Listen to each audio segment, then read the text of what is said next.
Okay sir. నమస్తే. నా పేరు కృష్ణమూర్తి అండి. నేను అకౌంటెంట్గా గత 14 ఏళ్ళ నుంచి ఈ సర్వశిక్ష అభియాన్లో పనిచేయడం జరుగుతుందండి.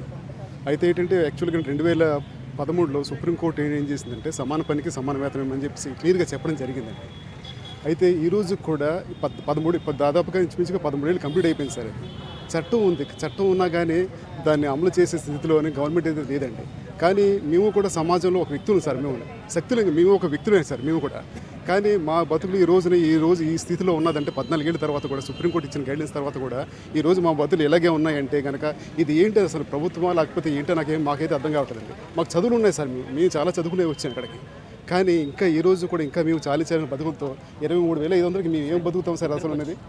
ఆ రోజు సుప్రీంకోర్టు ఏం చెప్పింది సార్, 26,000 ఉండాలని చెప్పేసి ఒక కాంట్రాక్ట్ ఎంప్లాయీగా వచ్చినప్పుడు 26,000 ఉండాలని చెప్పేసి ఆ రోజు సుప్రీంకోర్టు చెప్పిందండి. అంటే ఇప్పటికీ 14 ఏళ్ళు కంప్లీట్ అయింది సార్.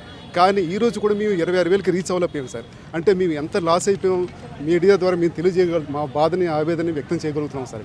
అంటే మేము ఎంత నష్టపోతాం, మా కుటుంబాలు మేము ఎత్తుకుని బతకాలి కదా సార్. ఇది మాకు ఓటు హక్కు ఉంది కదా, మాది సమానమే కదా. సమానత ఎక్కడ ఉందని గవర్నమెంట్ ఖచ్చితంగా ప్రశ్నించవలసిన అవసరం ఆసనమైంది సార్. ఇది ఈ రోజు కానీ మాకు కానీ ఒక స్పష్టమైన హామీ లేకపోతే కనుక రేపు డిసెంబర్ 24న చెల్లె ఎస్పీడీ కార్యక్రమాన్ని డిసెంబర్ 10ని ఖచ్చితంగా మేము వెళ్ళి ముట్టడి చేస్తామని చెప్పేసి ఈ రకంగా రాష్ట్ర ప్రభుత్వాన్ని మేము విన్నవించుకుంటున్నాం సార్. మాది ఏంటంటే ఒక రిక్వెస్ట్. అది ఫస్ట్ ఏంటంటే మాది రిక్వెస్ట్ అండి.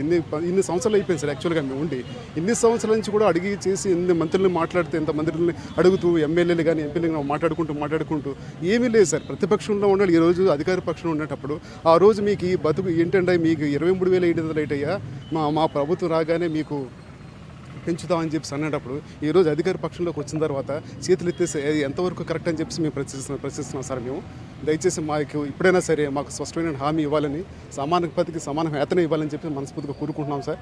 Thank you.